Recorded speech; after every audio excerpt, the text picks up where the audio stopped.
नमस्कार साथियों।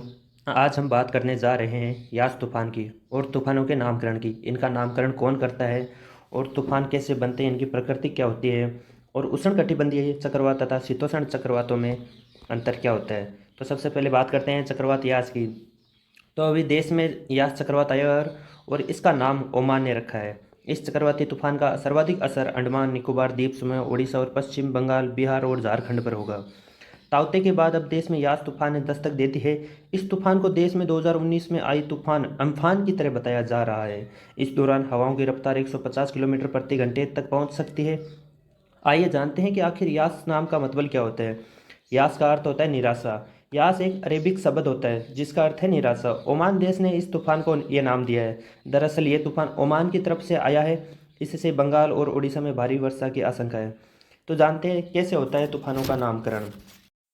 बंगाल की खाड़ी में हर साल चक्रवाती तूफान आते हैं और अक्सर भारत के पूर्वी तट पर तबाही लेकर आते हैं। अब जो तूफान आया है उसका नाम है यास। आप जानते हैं कि भारत में अरब सागर और बंगाल की खाड़ी से ही ज़्यादातर तूफान आते हैं। इन्हें उष्णकटिबंधीय चक्रवात यानी ट्रॉपिकल साइक्लोन कहा जाता है। उष्णकटिबंधीय चक्रवात की उत्पत्ति केवल जल पर ही होती है और इस दौरान जल का तापमान आमतौर पर 27 डिग्री से अधिक होता है। इस वजह से बंगाल की खाड़ी या अरब सागर में दबाव का क्षेत्र बन जाता है जो धीरे धीरे चक्रवात में बदल जाता है। अगर आपने अभी की रिपोर्ट पढ़ी तो पाएंगे कि बंगाल की खाड़ी और अरब सागर का तापमान सामान्य तापमान से अधिक है। आप ये भी जानते हैं कि दुनिया को दो ग्लोबों में बांटा गया है। दो गोलार्धों में बांटा गया है, उत्तरी गोलार्ध और दक्षिणी गोलार्ध। तो उत्तरी गोलार्ध में जो तूफान आते हैं वो घड़ी की सुई की विपरीत दिशा में बनते हैं यानी एंटी क्लॉकवाइज। और जो दक्षिणी गोलार्ध में आते हैं वो घड़ी की सुई की दिशा में यानी क्लॉकवाइज बनते हैं। अब चूंकि भारत उत्तरी गोलार्ध में है तो यहाँ उठने वाले ट्रॉपिकल साइक्लोन या उष्णकटिबंधीय चक्रवात ट्रॉपिकल साइक्लोन घड़ी की सुई की विपरीत दिशा में बनते हैं। इस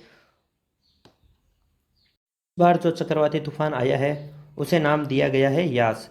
ये नाम ओमान का रखा हुआ है। आपको भी लगता हो कि तूफान आया तो भारत के तट पर है और इसे नाम ओमान दे रहा है, तो ऐसा क्यों? आखिर कैसे चक्रवातों का नाम दूसरे देश करते हैं? तो आइए जानते हैं। तूफानों का नाम इसलिए रखा जाता है ताकि आपको स्टडी करने में आसानी हो। इसे तय करने की एक पूरी प्रक्रिया होती है। साल 2000 में विश्व मौसम विज्ञान संगठन के 8 सदस्य देशों ने मिलकर आने वाले चक्रवातों के नाम तय करने का फैसला किया था। ये देश थे Bangladesh, Myanmar, Oman, Thailand, Bharat, Sri Lanka, Maldives और पाकिस्तान। साल 2018 में इसमें 5 देश और जुड़े। इनमें ईरान, कतर, सऊदी अरब, यमन और यूएई शामिल हुए। अब कुल देश 13 हैं। ये 13 देश 13 नामों की एक सूची बनाते हैं और क्षेत्रीय मौसम विज्ञान केंद्र को भेजते हैं। जैसे ही चक्रवात आने की स्थिति बनती है तो उस लिस्ट से अल्फ़ाबेटिक ऑर्डर से देखा जाता है कि किस देश की बारी है। आपको पता होगा पिछले साल आई तूफान अम्फान का नामकरण थाईलैंड ने किया था और साल 2004 में सुझाई गई 64 नामों की सूची में ये आखिरी नाम था क्योंकि पहले सदस्य देश 8 ही थे। तो 8 नामों से 64 नामों की सूची बनी। अब देश 13 हुए तो सभी देशों ने 13 नाम दिए और सूची बनी 169 नामों की और वो भेजी गई मौसम विज्ञान केंद्र को। इसी के आधार पर आईएमडी यानी भारत मौसम विज्ञान ने 169 नामों की सूची जारी की। इस सूची में पहला नाम निसर्ग को दिया गया जो अम्फान के बाद आया था। निसर्ग नाम बांग्लादेश ने दिया था। इसके बाद सोमालिया के तट पर जो तूफान टकराया उसका नाम भारत द्वारा गति नाम दिया गया। इसके बाद ईरान द्वारा निवार नाम दिया गया और इसी के साथ अगले आने वाले तूफानों के नाम अल्फ़ाबेटिक क्रम पर दिए जाने लगे। जैसे इससे पहले साल 1953 से मियामी नेशनल हेरिकेन सेंटर और वर्ल्ड मेट्रोलॉजिकल ऑर्गेनाइजेशन यानी WMO तूफानों और उष्णकटिबंधीय चक्रवातों के नाम रखते थे। जो हिंद महासागर में नाम रखे जाते हैं वह लिंग, राजनीति, धर्म और संस्कृति के प्रति निष्पक्ष होने चाहिए ताकि किसी नाम से लोगों की भावना को ठेस ना पहुँचे। तथा साथ ही यहाँ के नामों 8 अक्षरों से बड़े नहीं होने चाहिए।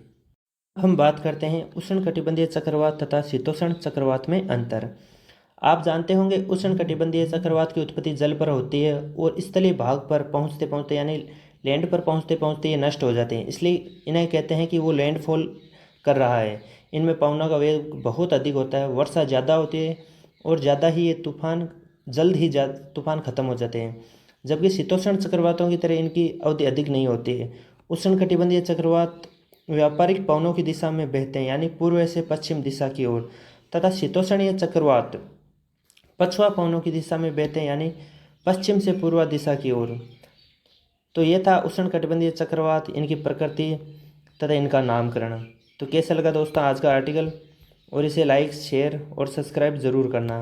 धन्यवाद, थैंक यू।